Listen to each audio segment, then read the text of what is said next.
Sabi ko, Haji mo na. Haji na mo to. Sarap.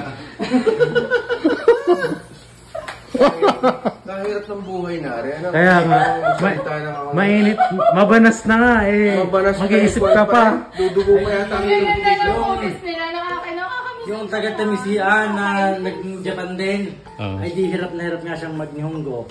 Hinamong na lamang niya yung magagapas na raw sa gitna ng tubigan ng alas 12 ng tanghali, wag lang mag-Nihongo. Eh kung sigurado kung Inglesan na rin, oo, yung talagang ginamong. babaliwin mo yun na rin sa akin eh, kung aray pa, kung Inglesan lang. Ano ba? Tutugoy. Baling-baling agad eh. Ang lala naman. Pero pogi yan, hindi mo kang Japanese na mukha ka lang. Pero pogi.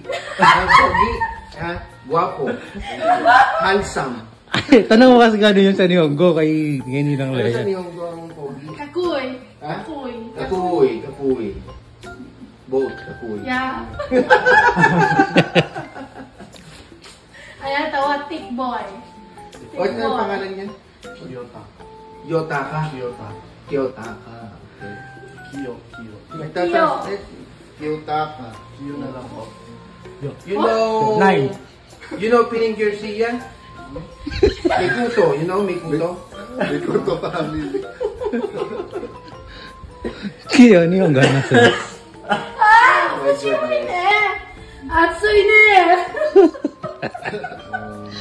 Tuwan-tuwa yung sa narin. Honto ne.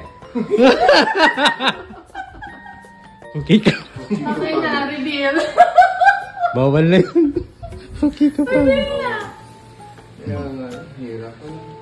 Nahirapan po kayo mag-English. Oh my God! Magandang content ko na lang. Sabi ko na eh, hindi ka naman mukhang hapon eh. Mukha kang maripi. Hapal-hap siya. Hap. Hambong. Pogi, ano? Half Japanese. Ang